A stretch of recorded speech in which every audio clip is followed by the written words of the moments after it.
সমস্ত রাজকুমারগণ, আজ আমার একমাত্র কন্যা রূপা যাকে পছন্দ করে যার গলায় মালা দেবে সে হবে আমার একমাত্র জামাই। তাকে আমি আমার সমস্ত কিছু দান করব। রাজামশাই সমস্ত কিছু? আপনার বউকেও? এই সবাই গোপালকে বার করো স্বয়ংবর সভা থেকে। মা রূপা, সমস্ত রাজকুমারকে ভালো করে দেখে যাকে তোর পছন্দ তার গলায় মালা পরিয়ে দে, যা।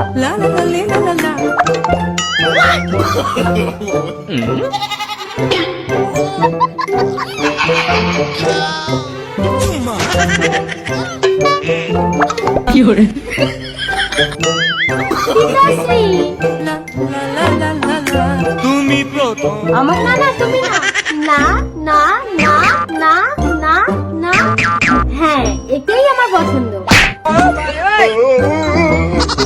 এই আমি যদি হুমড়ি খেয়ে না পড়তাম তাহলে রাজকুমারী মালাটা আমার গলাতেই দিত। রাজকুমারী আমার। না না, লুটের বাতাসা যেভাবে তার। কি? রাজকুমারী লুটের বাতাসা? এই সবাই একে মার মার মার। এই সবাই দাঁড়াও দাঁড়াও, রাজামশাই আমরা নিজেরা নিজেদের মধ্যে মারামারি করছি আর ওদিকে গোপাল মহারানী আর রাজকুমারীকে নিয়ে পালাচ্ছে।